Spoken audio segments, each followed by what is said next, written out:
Well, good afternoon, everyone. I'm really very pleased to be here. We heard this morning that there's this new thing called problem solving in technology-rich environments, and it's sort of new in adult surveys, and it is, and that's part of what I'm going to be talking about today. Because it's new, I wondered how to approach it in this paper. And I wanted to tell you my starting point, where I'm coming from, because that may help me explain where I got to in trying to understand this new assessment and some of the related information in PIAAC. I was involved with a large group of people in a BTOP project called Digital Literacy Acquisition in Vulnerable Populations. And this wound up serving, almost 14,000 people in 125 computer labs in about 6 states across the country. And there are several people in the room here who were really deeply involved in that work, and I'd just like to mention them. Gwen Weaver from the Department of Commerce. Hi, Gwen. Jen Vanek from Minnesota, and David Rosen from Massachusetts. And there were also not only support from the Department of Commerce for that work, but my colleague Jill Kastick and her team at Portland State University have a grant from the Institute for Museum and Library Services, I think, who was going to be here today, Sandy Toro, but unfortunately couldn't make it. But they're funding a very close look at digital literacy acquisition in these vulnerable populations. And that is really my starting point, even before PIAAC here.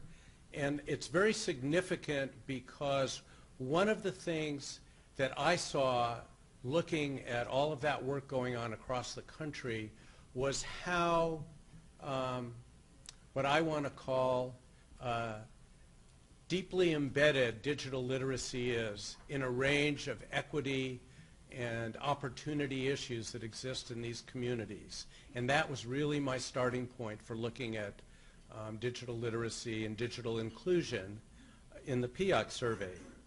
So there are 2 topics there I want to mention that I'm going to come back to. One is digital equity, and the other is digital embedding.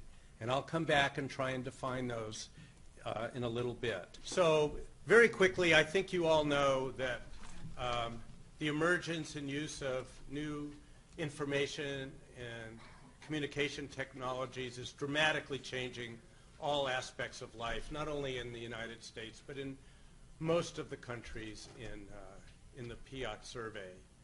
The U.S. lags behind its competitors in ICT adoption when we look at the comparative data. And let me just quickly, if I can get there quickly. Now I'm stealing data from OECD. These are not results from mine. Okay, so here's the U.S. We're just right on the OECD average in percent of households with computers, but we're falling behind if you look at the depth of the arrows. In the next slide, you can see this a little more dramatically. This is percentage of households in countries that have internet access at home in 2005 and 2013, and the U.S. is down here. Okay, so we're not doing all that well. And when I've looked at these data a little more, I see big equity issues in these data, and that, again, as I said, is a starting point for me. Come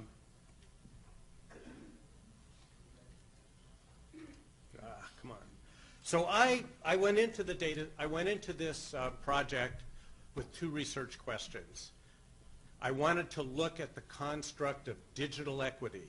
This is a big thing in my hometown of Portland.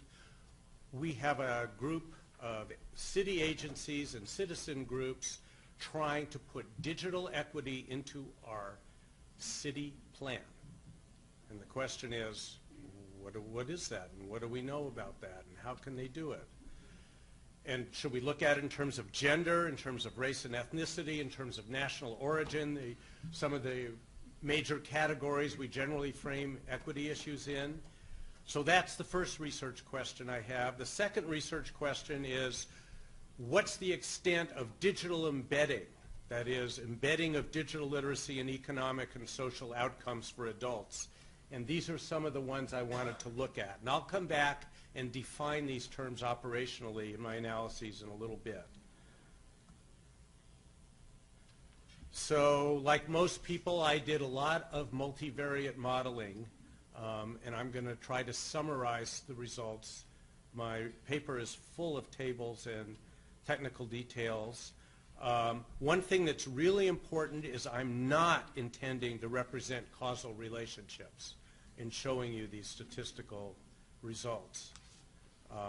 I think when we say literacy is deeply embedded in poverty, we don't necessarily mean, or I don't necessarily mean, literacy causes poverty. The causal relationships are multiple and in both directions, as we know. I'm not suggesting causal relationships today. So one thing that maybe some people don't realize is, unlike the literacy and numeracy assessments in PIAAC, the problem-solving in technology-rich environments was not administered to everyone. And in fact, there was a process of what I would call digital inclusion, kind of a mini digital inclusion process in the assessment situation that I wanted to look closely at, because only about 84% of the individuals in the United States population really took PSTRE. The others took paper-based assessments for various reasons that we'll look at. And if they took the paper-based assessment, they didn't get problem solving in technology-rich environments. That, unlike literacy and numeracy assessment, was only available in computer-based assessment form. And this is the little logic model that, this is from OECD. If people had never used a computer, they were just routed away from the computer-based assessment. That was the first thing. If they had some computer experience, they took a core computer use screening test. I'm sorry, I skipped a step. If they had used a computer, they were asked if they would be willing to take a computer-based assessment. If they said no, they went to the paper-based assessment, and you didn't get a PSTRE. If they said sure, they took a screener to see if they had basic mouse and keyboarding skills, for example. If they passed that, they went on to take the PSTRE and the other assessments on the computer. If they didn't pass the screener, they were routed to the paper-based assessment.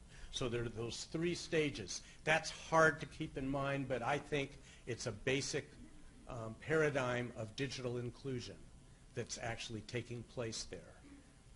So I wanted to look at that more closely, and I decided to think about this as a digital inclusion pathway. And the first step is having access, and this is in this model paradigm. If you've never used a computer, you don't have access. Okay, so that's the access stage of this pathway. The second stage is what sociologists would call having a taste for using technology. Even if you've used a computer before, you might not have a taste. If you were asked, will you take the assessment on the computer, you could say no. And I'm operationalizing that as having the taste or not. So that's the taste stage. After that, there's a readiness stage. You have the basic keyboarding and mousing skills and so forth to use the computer. You can pass the screener. That's how it's operationalized. After that, you get to digital literacy, which involves using the computer for productive tasks, okay? So, and in PIAAC, there are really three things that measure that once you're in that stage. Once you're using the computer in the PIAAC assessment. There's measures of use of ICT outside of work. These are a lot like the IRT scaled items that were mentioned this morning for numeracy practices. I'm going to call these ICT practices. Outside of work, ICT practices at work if you were employed. And then, of course, there was the cognitive proficiency, the PSTRE. And these are measures, not my definition of digital literacy, just measures of digital literacy within that stage. Okay. So instead of that diagram, we have the road to digital literacy. So I'm trying to think of this little yellow brick road. Here's the access stage. The barrier is you don't have access to computers. You're stuck here. If you do, you get to the taste stage where you develop interest, desire, confidence to use computers. But you have a taste barrier. If you don't have that confidence, need, or desire, you're stuck here. The readiness stage, you develop basic skills. There's a readiness barrier. If you get through that, you're into digital literacy. Doesn't mean you're fully digitally literate. You're just in that stage. And when you're in that stage, you're being measured by PIAAC with ICT usage at home, at work, and with PSTRE. Okay, that took me a long time to get that far. But it takes people a lot longer to get there in reality. So I want to look at digital equity along these stages of the digital inclusion pathway. And I'm going to operationally define it as not there. If we control for education and other demographic variables, there will not be differences that are based on your identity characteristics like gender, race, ethnicity, national origin. Okay, that's a conditional statement. And that's my working definition of digital equity. We can come back and argue about it later if you disagree. But it may vary across stages of my pathway, and that's I think, very important.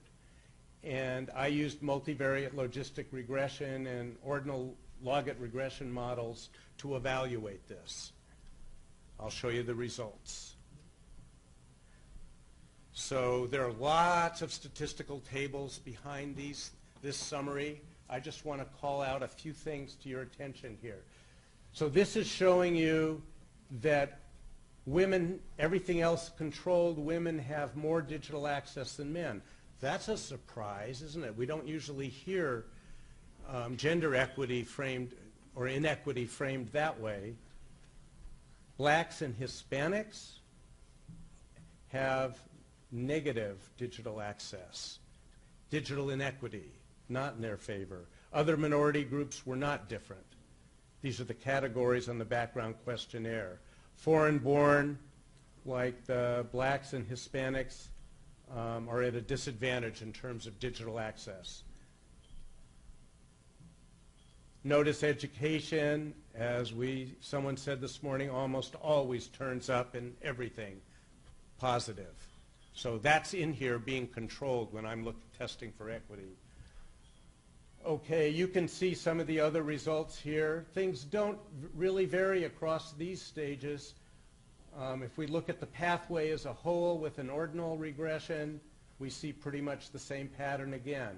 But when we get to the digital literacy stage and are looking at either ICT usage or PSTRE, we see some very different changes. Look what happens with women.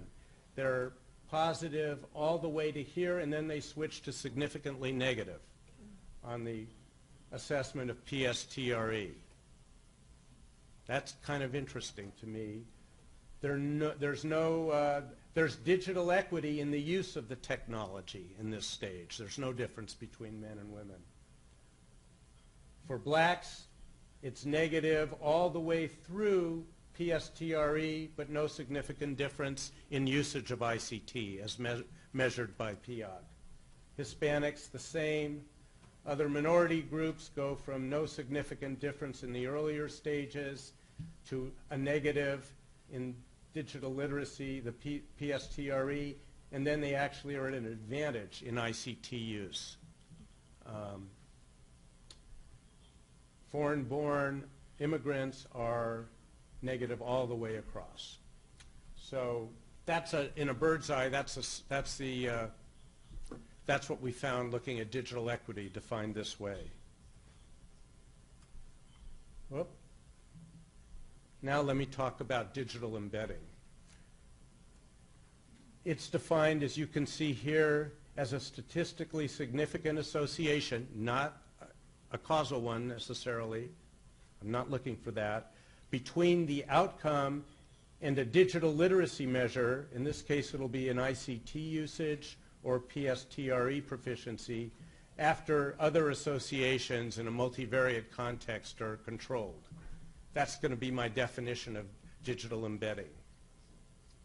Whereas digital equity focuses on the inclusion of social groups, digital embedding focuses on the consequences of being digitally included in terms of economic and social outcomes. So there's a different focus in this research question.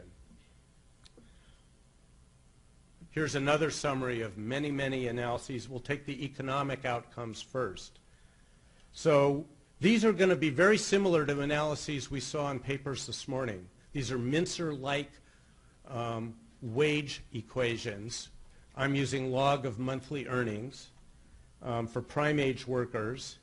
And what I'm showing you here is that there's not only with education controlled and many other things that aren't even listed here controlled, including occupation and years of work experience, not only is proficiency in PSTRE positively associated with earnings, so is ICT use at work, very, very strongly associated with it. This is a big chunk of the variation that was not observed in the analyses this morning. And this is very robust, and I think it's very important that we understand it. So this is on this morning, we heard how, 2 minutes, oh my goodness, I better get going. I'm just getting started. So ICT use outside of work is not associated with log of earnings among the same population. All right? Employment status is something entirely different. Very few things predict employment status well in this multivariate modeling context. Let me show you the social outcomes. These are ones that have been used in OECD's international and the U.S. national reports. Measures of social trust, volunteerism, political efficacy, and health status. These are all from the background questionnaire. The big message here is PSTRE is a predictor of social trust, but not the other social outcomes. ICT use outside of work is a positive predictor of all of these outcomes in a multivariate modeling context with education and many other things controlled. So where do I go with this? The equity issues look very different along the digital inclusion pathway, as we saw. There's clear importance for ICT use over and above PSTRE proficiency on all of the measures we looked at. There are differences between employment and earnings that are very suggestive of a need for very different programmatic strategies and models for dealing with the development of incumbent workers and unemployed workers. I didn't get much time to go into that, so I won't say more about that. And there are very strong relationships between ICT use outside of work and all of the social measures that we looked at. For future research, I would like to see cross-national comparisons. We had some wonderful examples of that this morning, extending these and comparing these results from the United States with other countries. I would also, and I'm actually in the middle of trying to do this, modeling the embedding of literacy and numeracy in these same economic and social outcomes. I think using education and skills online, particularly the PSTRE component, in some richer studies, as my colleague Jill Kastick and her colleagues at Portland State will be doing, will add a lot to our understanding of these relationships. And I think I will stop there.